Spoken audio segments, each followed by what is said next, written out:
یہ ہے رمضان جس کی بشارتیں نظر آنے لگی ہیں، جس کی فجر قریب آ گئی ہے، جس کے لیے لوگ بے تاب ہیں۔ یہ مہینوں کا تاج ہے، یہ نیکیوں کا مہینہ ہے۔ اس میں رمضان میں قرآن کریم نازل ہوا، اس میں اسلام کو عزت ملی، اس میں اس کے آسمان پر بہت سی فضیلتیں ہیں۔ یہ مقابلے کا میدان ہے ان لوگوں کے لیے جو اس کی قدر جانتے ہیں۔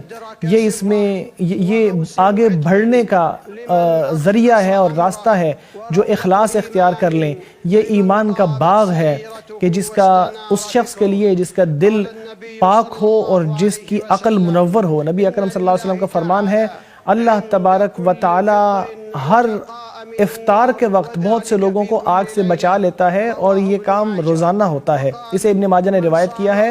اسی طرح آپ نے فرمایا جو ایمان اور اجر کی نیت سے رمضان کے روزے رکھتا ہے اللہ اس کے گناہ معاف کر دیتا ہے۔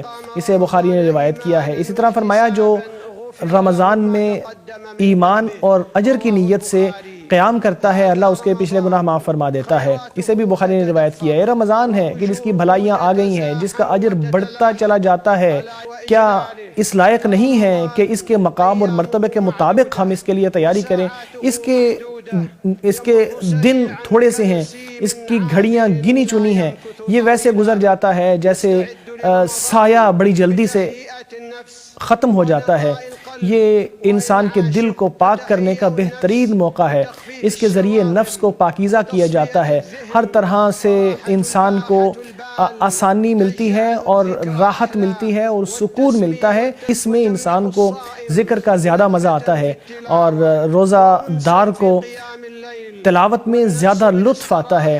نفس کو جب سکون ملتا ہے تو اس کو روشنائی بھی ملتی ہے، اور جب اس کو سکون ملتا ہے تو آگے بڑھتی ہے، اور جب آگے بڑھتی ہے تو اسے اللہ تبارک و تعالیٰ کے قرب کا مزہ آتا ہے۔ دل تیار ہو جاتا ہے، اور اس کو تیار کرنے کا طریقہ یہ ہے کہ اس کو ہر طرح کی قدورتوں سے پاک کر لیا جائے، لوگوں کے حقوق اور دلوں کی بیماریوں سے اسے پاک کر لیا جائے۔ وہ چیزیں ہیں جن سے انسان کا دل اللہ کی رحمت سے محروم ہو جاتے ہیں۔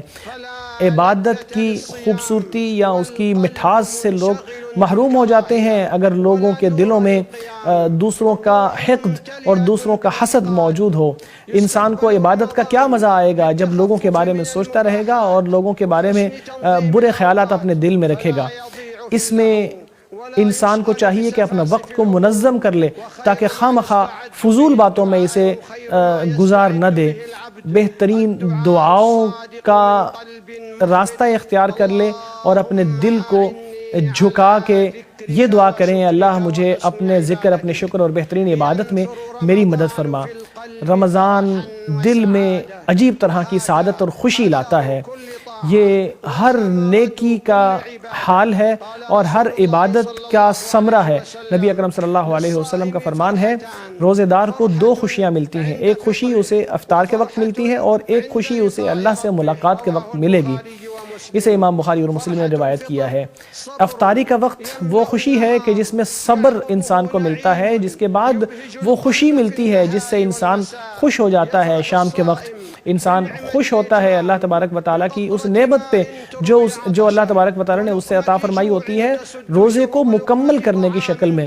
پھر وہ تھوڑا سا پانی پی لیتا ہے اور 2 کھجوریں کھا لیتا ہے جس سے اس کا جو پیاس ہے اور بھوک ہے وہ مٹ جاتی ہے۔ اور پھر دوسری خوشی یہ ہے کہ جس کے ذریعے انسان کو اس ساری زندگی کی ہر طرح کی تکلیف بھول جاتی ہے۔ وہ سوچتا ہے کہ یہ کچھ بھی نہیں تھا۔ وہ خوشی ہوتی ہے جب انسان کو جنت میں ریان کے دروازے سے اندر بھیجا جاتا ہے، جب اس کا چہرہ بڑا خوش ہوتا ہے اور اطمینان سے بھرا ہوتا ہے۔